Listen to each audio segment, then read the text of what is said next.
This is Dialogue Conspiracy, Carmel, California, March the 3rd, 1975.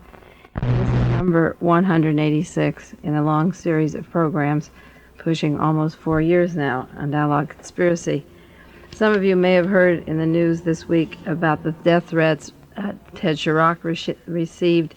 He's a researcher, a journalist who put out the movie The Second Gun and went through many hassles. That's the story of the shooting of Robert Kennedy in the Ambassador Hotel in Los Angeles. The Second Gun was put together a year ago, shown in Boston, New York. It was taken off the market, the commercial market, and said it would never be shown again in this country. And then it was brought out again this year and was presented last week at the American Academy of Forensic Sciences in Chicago. And the film, when the film began to be shown, it was split. Chirac got information that there was oil in the film and the film was permanently damaged.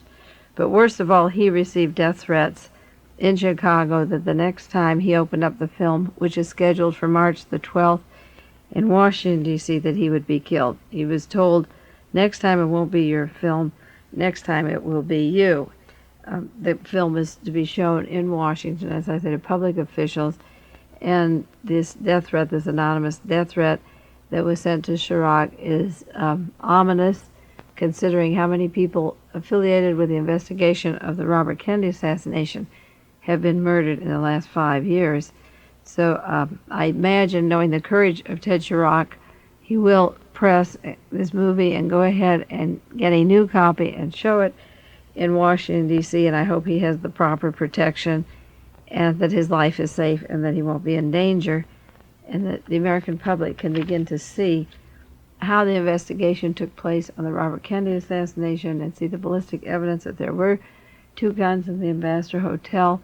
It was only last week that the California Supreme Court turned down the appeal of Sirhan Sirhan for a new case. Not one of the justices had a comment. Each one said no comment. So they couldn't possibly have examined all the evidence in this conspiracy, and I think it's outrageous that they keep turning down these appeals. James Earl Ray lost his appeal this last week for a new trial. He says he did not kill Martin Luther King, and these things hang in limbo because the Supreme Court and the justices and the various lawyers are not using the full weight of evidence to show the massive conspiracy and the relationship between each of these murders, and it's up to public citizens such as Ted Chirac to go about educating American people as to what really happened in their country. This last week, Gerald Ford opened up a press conference with the fact that he feared the investigation of the CIA probe would open up further revelations of American assassinations done by the CIA of foreign officials. That was a very historic news account, Associated Press Service, in terms of the way researchers have been pressing the word assassination for the last 11 years, finally admitted by the President of the United States that the CIA does political assassinations. Now, Gerald Ford was put into the presidency because Richard Nixon was in charge of the Bay of Pigs operation and worked with E. Howard Hunt and knew that the Watergate would go all the way back to the Bay of Pigs, and going back to the Bay of Pigs then comes forward. It includes the Kennedy assassination. And it was very important when Richard Nixon went out of office that he had Gerald Ford from the Warren Commission appointed President of the United States to hold the fort as long as he could while the ship goes sinking away. The Watergate exposures will lead to the John Kennedy assassination, no matter how many people are appointed to hold the fort, because the evidence is coming in from various researchers like myself, converging and pressing it to the various committees, and while they're not doing anything noticeable, new leaks will be coming out for the next 10 years. David Bellen, who's the chief investigator for the Rockefeller Committee, came out this week, and I'll read you his announcement. He was an apologist for new evidence that there was a second Oswald that's appearing, another document in the archives that's been exposed, suggesting there was a second Oswald, and that's what the bulk of this show is about today. David Bellen had a press conference to counteract this talk of the CIA and the John Kennedy assassination, and he was appointed the chief investigator for the Rockefeller Committee, investigating the CIA because he was on the Warren Commission, and he worked with Gerald Ford and E. Howard Hunt and Richard Nixon in the absolute concealment of the John Kennedy assassination. Today, William Coleman was approved as new Secretary of Transportation. We've talked about him before. He is another team member riding the team who was responsible, along with the others, for the concealing the conspiracy of the John Kennedy assassination. I'll read you some quotations of his. The newest team member, Mr. Burke Marshall from Yale Law School, has been appointed as the chief investigator for the Senate investigating a CIA conspiracy. Burke Marshall is the one who's kept the various researchers out of the National Archives for years. He's allowed Owen Latimer, a doctor, a urologist, into the archives, and not other objective forensic pathologists to see the John Kennedy autopsy information. He was at Chappaquiddick, immediately assisting Ted Kennedy and helping keep the lid on Chappaquiddick. Burke Marshall is part of the cover-up team of the CIA guarding these pieces of documents. So he's the chief lawyer for the Senate investigating the CIA. It remains to be seen which member of the Warren Commission will be put on as chief lawyer or counsel for the House of Representatives that's going to have its own team investigate the CIA. And of course, we know Leon Jaworski of the Warren Commission was brought in by Richard Nixon and used by Gerald Ford to keep a lid on the CIA foundations in Houston and in Mexico that would lead from Dallas to Watergate, and then he ran home without touching the Rebozo money, the used money, the Mexican money, and left a lot of unanswered questions, the hard questions that would go back to Dallas. Well, the President of the United States is talking about the CIA doing political assassinations in other countries, so I suppose it won't be long before we wake up some morning and find these same public officials saying, yes, the CIA assassinates American politicians and a lot of other people too. Last week, I didn't get a chance to talk on the article from the New York Times. It's titled, Data on Oswald Apparently Withheld from Key Warren Investigation Aides. This is a story from February 23rd in the New York Times, and Penn Jones was my guest last week, so we didn't cover this material, and I want to go into it today at length. It was incidentally not on the front page of the New York Times, anything like that. Information that there was a second Oswald in 1960 when Oswald was in the Soviet Union, and that J. Edgar Hoover knew it and the Warren Commission knew it. That doesn't make the front page. It made page 32 of the New York Times. But the important thing in it was it said that J. Edgar Hoover had sent a memo to the State Department as early as 1960, before he used Lee Harvey Oswald as an agent, before he would even know who Oswald was, except as a defector. In 1960, Hoover sent a memo to the State Department raising the possibility that there was an imposter using the credentials of an American defector named Lee Harvey Oswald, who at that time was in the Soviet Union. This memo from J. Edgar Hoover was the director of the FBI, and two subsequent State Department memos related to it were not shown to all the investigators of the Warren Commission. They were shown to one member of the Warren Commission, and I'm sure that member is Allen Dulles, who is now deceased because Oswald was an agent of the CIA and of Allen Dulles, who used to be head of the Central Intelligence Agency and was put on the Warren Commission after John Kennedy was killed. The article goes on to say the body of the man who the commission concluded had shot the president and who was shot to death by Jack Ruby 2 days later was identified by his mother and other relatives, and also by fingerprints and physical features of being Lee Harvey Oswald. Now, the New York Times was quick to say that the body buried in Texas was Lee Harvey Oswald, even though there was an imposter. And after I run through the New York Times article and a few basic points in it, I want to show you at one time, and I've done it before on this show, the fact that I believe that Lee Harvey Oswald may not, in fact, be dead, and the second Oswald was buried and then cremated in Texas. I'm not so sure that the agent of the government, the one of the Soviet Union, is in fact dead. One of the Oswalds is dead, we know, but I'm not sure it's the one we think of as Lee Harvey Oswald, the agent of the Central Intelligence Agency. W. David Slauson, lawyer for the Warren Commission, who at the time checked out rumors about Oswald for the commission, has now asked that the John Kennedy assassination be opened up again. He says he doesn't want a debate with his old colleagues. He doesn't want a discussion with them about this matter over the table. He says that there was a discussion about Oswald when he was abroad, and he thinks it's significant that they all didn't see the J. Edgar Hoover memos of a second Oswald. He thinks that that's an important part of the cover-up, and he doesn't know where the notion of an imposter would have led us. He said, the point is we didn't know about it, and why not? And I'm going to read off to you, as time allows, about 27 examples of a second Oswald that the Warren Commission knew about and published in their 26 volumes, which are, they're in sets of libraries. I have a set in my own home. There's about 27 instances of 1, 2, and 3 Oswalds. So it's very late in the game that Slauson, W. David Slauson, says the idea of an imposter was important. He doesn't know where the notion would have led us, because while the Warren Commission was doing their work, they constantly were aware of the fact that there was a imposter or 2 imposters.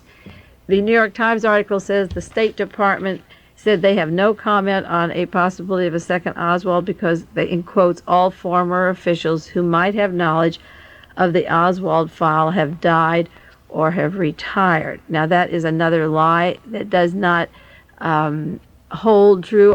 Walter Stessel, who's the ambassador to the Soviet Union, would know about Oswald, an agent of the CIA. He's over there now, former next-door neighbor of mine from Beverly Hills. Priscilla Johnson would know about Oswald of the CIA. Evelyn Knight, the head of the State Department, would know about it. John McVicker of the CIA is still in the State Department. Richard Snyder of the CIA. Richard Helms, now in the State Department. E. Howard Hunt from the CIA. Raymond Roca, Commander Hewitt, and Abraham Chase. That is 9 people who would know about Oswald, the agent, and a double working for the State Department and the CIA who have not died and who have not retired, as such, who are familiar with what happened in the instance of the second Oswald. Mr. Angleton just retired from the CIA just a few weeks ago when all of the exposures were coming down, and Raymond Roca, but they just recently retired, and they'd be very familiar with his memo on Oswald. It was Mr. Roca who testified before the Warren Commission regarding Oswald in the Soviet Union. The New York Times article says the interposition of an imposter, if that happened, is a political act. This is W. David Slauson again from the Warren Commission saying we should go into this. Well, I've said all along that those 27 or 30 instances of a devil of Oswald are a political act. The Mr. Wayne who impostered Sirhan was a political act. Mr. Sneed and Eric Starvo Gauld and Mr. Bridgman, the 3 doubles for James Earl Ray, are a political act, and Bernard Keaton, the double for Donald DeFreeze, was a political act. These doubles are set up by the Central Intelligence Agency and sent around for specific purposes in each case, and they have the identical background and characteristics of the person that they're imitating. Now, Dr. Alfred Goldberg from the Air Force wrote the chapter called Speculations and Rumors from the Warren Report. When interviewed by the New York Times on this new memo, he said, in quotes, "I don't have any recollection of having seen the Hoover memo. I'm fairly certain I didn't." We recall the White House used the warning, you can always use your recollection. I don't recall. The Warren Report used it over and over and again with witnesses. That's a Central Intelligence Agency way of saying, and also used by lawyers, I don't have recollection. So if evidence comes in later, they're not held for lying. Their recall comes back. So Goldberg, who wrote the part on speculations and rumors of the second Oswald, can't recall. William Coleman, again appointed today Secretary of Transportation, said it's been 10 years, and I don't remember one way or the other if he saw a memo on a second Oswald, someone impersonating Lee Harvey Oswald. Marguerite Oswald had stated to the FBI in 1960, May 1960, when Oswald was in the Soviet Union, that he had taken his birth certificate when he left home, and in 1960, J. Edgar Hoover thought there was a possibility of an imposter using Oswald's birth certificate. It was a Mr. J.G. Harris from New York, 45-year-old researcher who has worked 10 years on the Kennedy assassination, who found declassified papers in the National Archives from the State Department and found the memo of J. Edgar Hoover himself that the second Oswald did in fact exist. There are two books on this subject. One is called The Second Oswald by Popkind. I'll give you the references later. It's a very good book with a lot of details on the second Oswalds traveling around in the United States.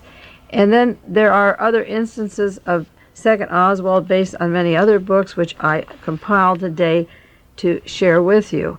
One important piece of evidence was a Mr. George Thompson from Glendale, California. And Mr. Thompson did work very early after the Kennedy assassination. He's an engineer, a civil engineer in Glendale, and if you want to write to him, I assume he's still alive. I haven't been in contact with him for a few years. Send me a self-enclosed envelope, and I'll send you his address in Glendale, and you can write to him. He proposed the theory on his radio talks in Glendale and in Los Angeles that there were two guns in the Dallas jail, and that Oswald, he asked the question, was Oswald dead? And he also brought up the question of the burial of Lee Harvey Oswald. Now, I think that's important. Thompson was talking about that in 1965, 66, because this week the New York Times, as of February 23rd, made a point of saying that the Oswald who was buried had fingerprints and characteristics identified. And I saw nowhere in the Warren Commission report that this was true. And I looked up the information that Mr. Thompson had done on what he called a big concrete vault. He claimed that there was a vault that weighed 2,700 pounds, almost 1.5 tons, of reinforced concrete. And it was set down where Oswald's grave, his box, would be placed inside of it. And he asked, why is this man buried in such a substantial vault? He said he was a design engineer, and the only time a 2,700-pound vault is normally used is for a transformer or gas main under the ground. Life magazine, in their memorial issue on John Kennedy's death, a chapter page called A Killer's Laid to Rest, refers to the hastily dug grave, and it was surrounded by uniformed police and plainclothesmen. And then a coffin was taken to the grave where this 2,600-pound steel-reinforced concrete vault was already in place to receive it. And the Life magazine went on to say that vault would withstand a sledgehammer. This is a quotation of the funeral director, Paul J. Grudy. And after that, guards were placed at the grave around the clock. Well, this engineer who had designed coffins was suspicious about the vault that received this body, the weight of it, and he also was suspicious of the autopsy of Lee Harvey Oswald, which I'll briefly go into. And then, in addition to this information, I have the minutes of the Warren Commission, which I have shared before, on January 21st, 1964. And I'm going to read them again because the New York Times says, oh, there may have been two Oswalds, they imply, but the Lee Harvey Oswald was buried in Texas, November 1963, November 24th. He was murdered on that day and buried a few days later. The January 21st meeting of the Warren Commission, 1964, Earl Warren, the Chief Justice of the Supreme Court, said they were discussing a lot of different subjects, Lyndon Johnson's seat and his scars and so forth. Then the chairman, Earl Warren, said, we will go from item H under Roman numeral 2 to the remains of Lee Harvey Oswald. Now that situation is that this man is buried in a cemetery, and it takes officers around the clock to watch him and watch and see that they don't come in and exhume him and do something that would further injure this country. Whatever it was that happened to Oswald, it was injure this country. So it has been suggested that to save expense, they exhume him and cremate him. His mother made some public statement about that. She doesn't care how much it costs or what it is. She doesn't consent to his cremation. Senator Russell said, do we have jurisdiction of that? It would seem to me it would be in the court down there in Texas. And Earl Warren said, the question might arise before this thing as to something on that body now. I don't know what Earl Warren means unless he means before the cremation. The question might arise before this thing as to something on that body now. I don't know what it is. It might be the course of the bullet. It might be something else. But I don't think we would want that disposed of until our report is made. And Representative Boggs said, absolutely not. And Senator Russell said, because they would make a case of it. I thought we might do this. I thought we may get a mausoleum to take the body, seal it up, unknown to anybody else, except his wife, and the mother hasn't got anything to do with this. Boggs said, I'm a little concerned about moving him. You know how funny and history repeats itself. And he goes into the history of John Wilkes Booth and the information being declassified and how Wilkes Booth was killed. And J. McCloy said, I don't think we ought to have on the record that we're moving in this thing. We're not saying anything about it. He tells them, it's not on the record now. We're not doing this. And Representative Boggs said, I would like to move. How do you move something without doing it? The point, like, they're not supposed to be doing it. It's not on the record now, but he wants to move it. And he says, Mr. Chief Justice, if you move that body, I don't care if you move it 20 feet or more, someone is going to say that is not the body. And you're going to have somebody go down there and pull it out of the mausoleum and have x-rays made to prove it is his body. It may cost a little money to have a cop or two around, but it's worth it. And then Russell said, we'll leave it there until we complete our work. And Senator Cooper says, here's what the man says. The lot is owned by his mother. Evidently he called down there, and she wants to protect the grave. And Mr. Rankin said it's in Fort Worth. Senator Cooper said it's not within our competence to handle and cremate it. And Representative Boggs says it is our competence to tell the U.S. Department of Justice through Nicholas Katzenbach, that's the Attorney General, tell somebody down there to tell the Dallas authorities to get that going. If it was a choice between cremation and something else, I wouldn't take cremation. And Boggs thinks cremation is out of the question. But Earl Warren says, but I think the suggestion has been made that it is most sensible, and we should try and insist on it. And he doesn't say which conclusion they came. The suggestion is made that they're going to do this, but they're not going to do it, but they'll move on it, and we don't know if there is a body down in that grave. And Mr. George Thompson of Glendale, California, did do an extensive report on the body, and he said the bullet, according to all the pictures and testimony, was fired into Oswald's left, the left side of his body, as Jack Ruby stepped forward into the crowd in the Dallas jail when Lee Harvey Oswald was being moved. Mr. Thompson turned this autopsy report over to a trained person to read autopsy reports, and this person was not told the reasons behind the request, and they made an anatomical study of the wound.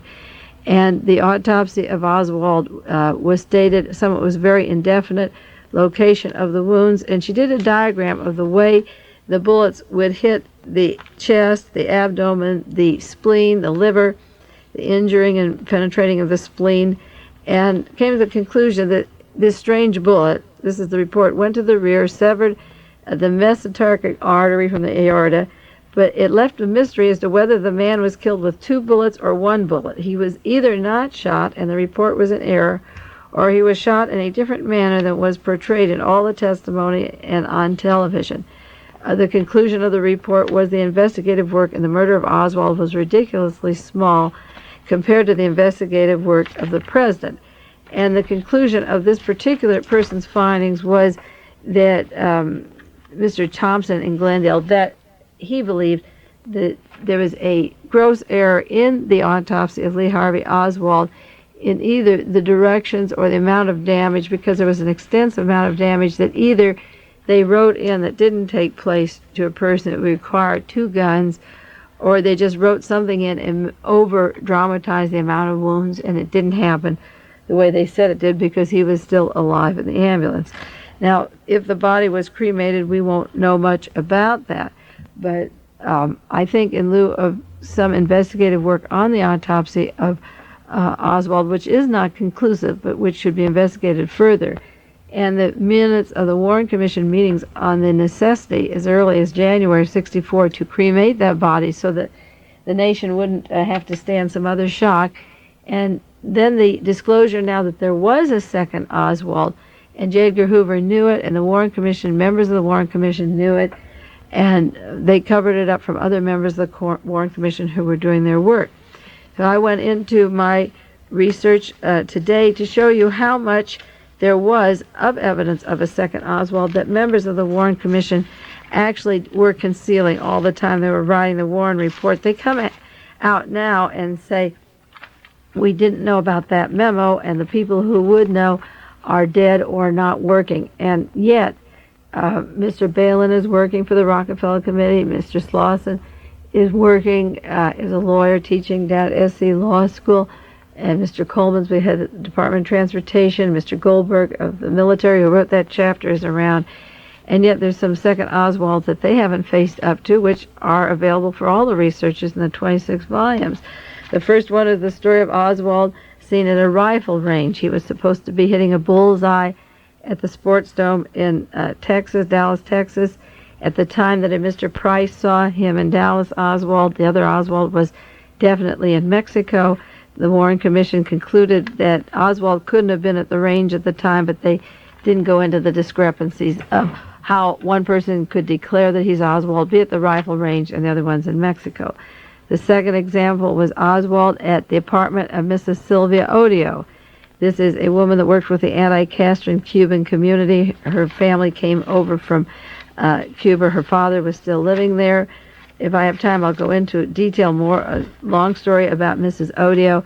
But she was with two people at her apartment, and one of them was allegedly a William Seymour, who was described by Mr. Loren Hall as being similar to Oswald in appearance. And J. Edgar Hoover wrote to the Warren Commission, dated September 21st, 1964, that Mr. Seymour, who was at Mrs. Odio's apartment, looked like Lee Harvey Oswald, and that we'll check into it and let you know about it. And yet the Warren report was published September 24th, 3 days later, and they were still looking into the second Oswald, a gentleman who described himself as going to kill the President of the United States, to kill Kennedy, who said the others didn't have guts, who described himself as part of the anti-Castro Cuban community, was at Mrs. Odio's apartment in Dallas, Texas, and J. Edgar Hoover at that time, knowing in 1960 there was rumors of a second Oswald, sent a letter to the commission in September 21st, 64, knowing a look-alike belonged to the anti-Castro Cuban community and that he would let them know when they went to press, as I say, 3 days later, and the commission disbanded immediately. So who was J. Edgar Hoover going to let know? The person that was at the apartment of Mrs. Sylvia Odio. Right after that experience, she had moved down to Miami, where other anti-Castro Cubans involved in the killing of Kennedy lived. A third example of Mr. Lee Harvey Oswald was a person at a grocery store cashing a check at Mr. Hutchinson's grocery store for $189. This was just before the assassination. I can give you the volume and page number, some of this if you want. The Hutchinson testimonies in volume 26, 178 and 179. Oswald allegedly came to that store once or twice a week and bought milk and sweet rolls and cashed a check for $189. Hutchinson knew it was Lee Harvey Oswald, yet Oswald wasn't buying these kind of breakfast foods and wasn't in Irving, Texas at the time. Fourth example of a Lee Harvey Oswald was Mr. Bogart, a car salesman, who had two witnesses in the Cadillac agency, November the 9th, 1963. Oswald didn't drive a car. One of the Oswalds didn't drive a car, yet this man came in, left the name Oswald, said he was coming into money in a few weeks and needed a car for a fast getaway. That person was depicted in the movie Executive Action, the way it happened in Dallas, Texas. A fifth example is a Henry Oswald, who's going to be written, there's going to be articles about Henry Oswald coming out soon in a New York magazine. Mexico, he's from Mexico, he's photographed in front of the Cuban embassy. He's much heavier than Lee Harvey Oswald, and allegedly he is supposed to be one of the gunmen in the crossfire in Texas who was passing himself off as Henry Oswald down in Mexico. Sixth example was at September 25th, 1963, the day that Lee Harvey Oswald left for Mexico. Another Oswald was in the office of the Selective Service Bureau in Austin, Texas, using the name Harvey Oswald, and he was discussing getting an honorable discharge from the service, which would be reasonable. And the other Oswald was on his way down to Mexico in September 25th, 1963. Another seventh example in the Soviet Union, when Lee Harvey Oswald was in the Soviet Union. This is the time when J. Edgar Hoover said he had another person impersonating him. Lee Harvey Oswald was busy in the New Orleans area as a shoe salesman, and later much of the conspiracy was to take place in New Orleans. Another example of Oswald, eighth example, is Alec Heidel was the alias used by Lee Harvey Oswald both in the Soviet Union and in the Fort Worth, Dallas area. The rifle was ordered under the name Alec Heidel. But while Lee Harvey Oswald was working in Dallas, Texas, and associating with Anna Miller from the Dallas Power and Light Company, Alec Heidel from Fort Worth, who is associated with George Bowie, working with Anna Miller, and Marina Oswald, who's living in Fort Worth, Texas. And that's as close as the two Oswalds, I think, being together at the same time, one in Fort Worth, one in Dallas. Another Oswald, ninth example, is Don Norton, a double for Lee Harvey Oswald, who is the go-between from Montreal with David Ferry, and money from Permandex Corporation down to the Bahamas and Mexico, involved with the Oswald, who sat on a bus with Albert Osborne that we've talked on radio shows before.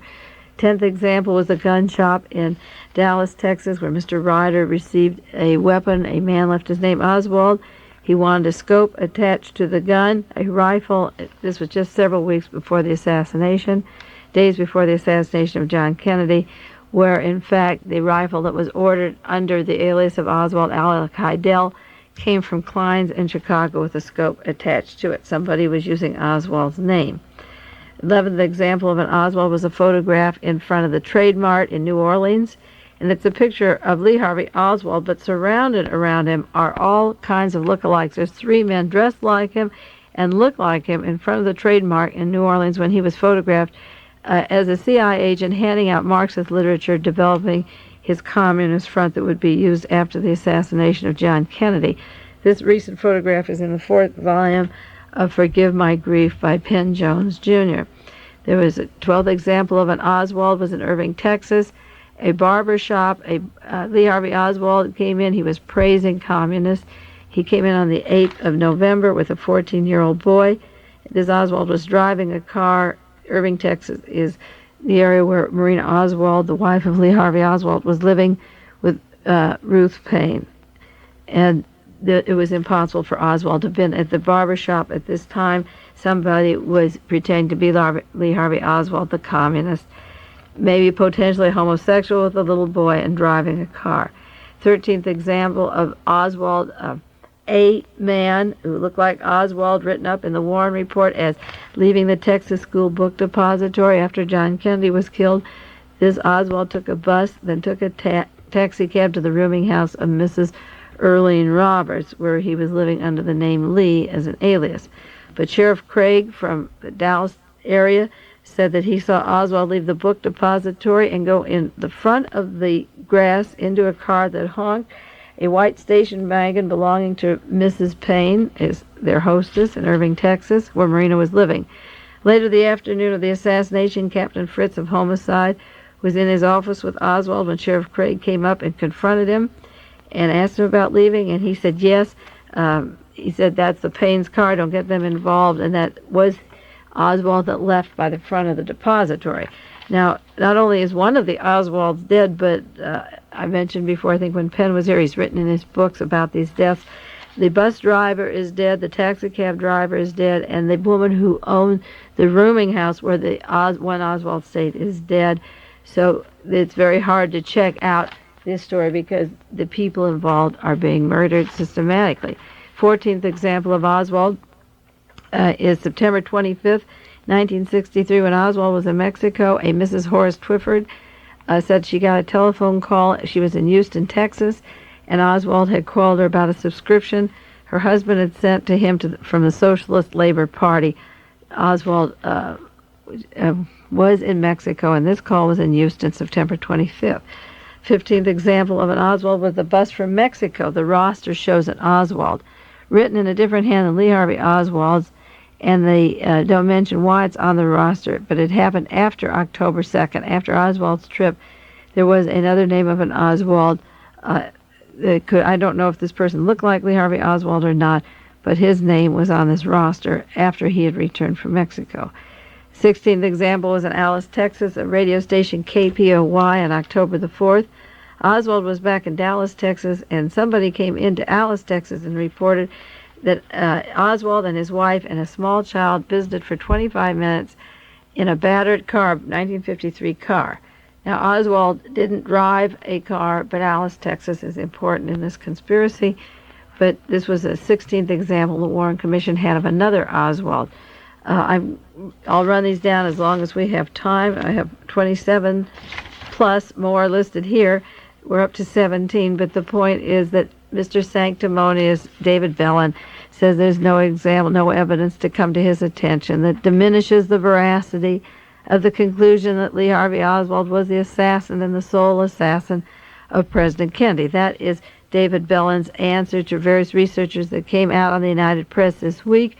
In lieu of asking to open up the Warren Commission, David Bellen said, in quotes again, there is no hard evidence that has come to my attention that in any way diminishes the veracity of the conclusion that Lee Oswald was the assassin and the sole assassin of President Kennedy. Then you have Mr. Slauson of the Warren Commission saying impersonating this Oswald was a political act, and you can see how placing these people in strategic positions could create the fictitious personality, the movements of the gunman where one leaves town and the other is caught, because you have these doubles so very many places. And also they emulated his wife and child, and that was also they had doubles in addition to Lee Harvey Oswald. Another Oswald that could be emulated was that October 15th interview where Lee Harvey Oswald went to the Texas School Book Depository and was employed on October the 16th, and the motorcade came in front of that building November 22nd, 1963. But on October 15th, Lee Harvey Oswald was interviewed as a cargo carrier at Love Airfield. He was hired October the 16th.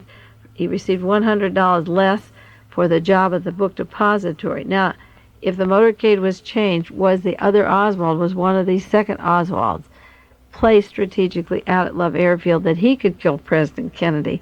Because another example of Lee Harvey Oswald, I forgot to number, and this was Mr. Valley up in Chicago, who looked like Lee Harvey Oswald, who also drove a car, who was part of the plan to kill John Kennedy 3 weeks earlier in Chicago, Illinois. And he used the name Oswald, and he drove a car. And that's one more example of an assassin or part of an assassination team using the name of Oswald, but not being Oswald. The 18th example here of Oswald meeting on October the 23rd. One Oswald allegedly went to hear General Walker speak in Dallas, Texas. 2 nights later, he was supposed to have gone with Michael Payne, his host from Irving, Texas, to attend a civil liberties union on October the 25th. But yet, his landlady said he didn't go out that evening. He did not leave the house the evening of that meeting, that he stayed in his room. And in addition to that, the American Civil Liberties Union received a letter on October 22nd, just a few nights late, October the 22nd, he went to this meeting with Michael Payne to the Civil Liberties Union. But November the 4th, he wrote to the American Civil Liberties Union and asked the national office how he could get in touch with any groups in his area. This is volume 817, page 673. Oswald had attended the meeting 3 days earlier, the American Civil Liberties Union 3 days earlier, and another Oswald had written a letter asking where they could contact the Civil Liberties Union and get in touch with him. So if one was attending the meeting, they goofed there, and one was writing a letter asking where the Civil Liberties Union was in Dallas. While one was at the meeting, one was writing a letter, and there would be no reason to write a letter after you attended the meeting a few nights earlier. Another Oswald was at New Orleans at the Riley Coffee Company. That's how I met Jim Garrison. When he arrested Clay Shaw, I called down there and said, Riley Coffee Company is a front for a CIA operation. One Lee Harvey Oswald got a job at Riley Coffee Company, and according to testimony of witnesses who hired him, he was given an oiling can and told to go from the top floor on down and water parts of the machinery in the coffee company. The landlady in New Orleans, who rented the home of Lee Harvey Oswald, testified under oath or with affidavit that Oswald never went out in the daytime. He was home all day, and he had visitors at the apartment at night. So one Oswald was working, and one was home sitting on the veranda. One Oswald, a 20th example, left New Orleans in September 1963 for Mexico, but another Lee Harvey Oswald cashed a check that morning when the other one had left for Mexico, which would be an impossibility. It couldn't have arrived so fast. Unemployment check from Texas to New Orleans, and it was cashed when the other one split town. It couldn't have been delivered in the mail that fast. One had cashed it.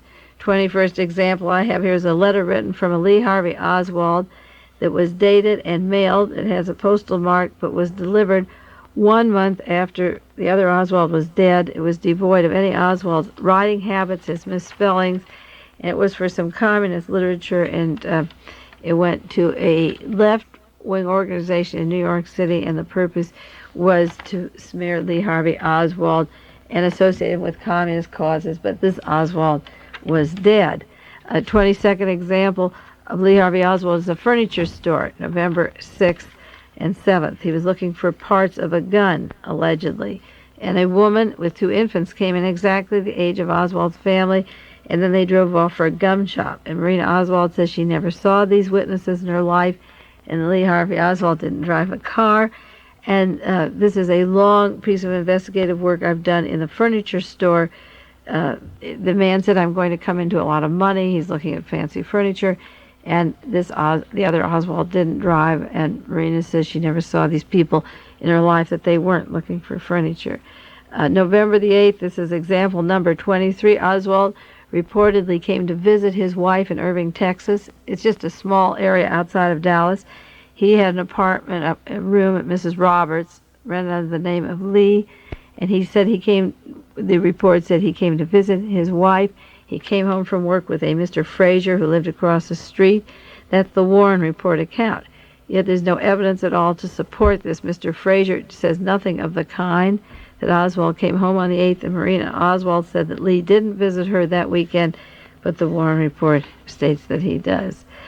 Mary Dowling, a waitress at Dobbs' house, this is number 24 of the Oswalds, said she's a waitress, and she said that Oswald used to stop there on his way to the Texas School Book Depository for breakfast, at which time Officer Tippit, who later was to be killed following the John Kennedy assassination, Officer Tippit also ate breakfast in this particular restaurant. She claims that Tippit sat there, as was his habit, each morning and glowered over at Oswald. The FBI wasn't the least bit interested that Lee Harvey Oswald had breakfast in the same restaurant as Officer Tippit in the morning, particularly in lieu of the fact that Officer Tippit pulled up into the residential Oak Cliff section of Dallas, and Oswald allegedly put his hands on the window and talked to Officer Tippit, and shortly after that, Tippit was dead. He got outside of his car, stepped around the outside. Tippit was dead. 2 men have shot Officer Tippit. This expose has not been properly published yet to show what happened there, but this was the excuse to arrest Lee Harvey Oswald in a nearby theater later. But Tippit, according to Mary Dowling, ate breakfast in the same restaurant as Lee Harvey Oswald, and she never explains what he was doing over in the Oak Cliff section. After the shooting of John Kennedy, there was a J.R. Worrell, an eyewitness to the shooting that took place from the Texas School Book Depository. He heard 4 shots, and he saw part of a gun sticking out of a window, not the 6th floor, but another window. And he ran behind the building, and he saw a man rushing out of the back of the building around the opposite direction from that building. And he told a Dallas policeman, K.L. Anderson, that it was Oswald he saw. He recognized him on TV. It's volume 24, page 294, and that was another second Oswald. A Mr. January, who rents airplanes at the Redbird Airfield, saw an Oswald on November 20th, 1962, behind a car. He recognized the man, and 2 people wanted to rent a car for November 22nd, take it to Mexico, and return it on Sunday, November 24th. I brought in some figures that I don't have time to read. Our time is running out. Of the height and characteristics of Lee Harvey Oswald, the other Oswalds. His Marine papers and his Soviet Union papers, he's 5'11" straight through. His Dallas Fort Worth papers, his employment, his autopsy, his job applications are 5'9". His entering the Marines when he was in high school, and his first Marine records, early ones, according to Kerry Thorley, were 5'5". His medical examination in the Marines was 5'8". But there's a big discrepancy of many examples of 5'9" in the Dallas, New Orleans area, and a 5'11" in the Soviet Union and in the Marines, which would support the J. Edgar Hoover memo that there was a second Oswald. Our time is run up, and we'll see you next week. Take care of yourselves, and we'll continue on Dialogue Conspiracy with you next week.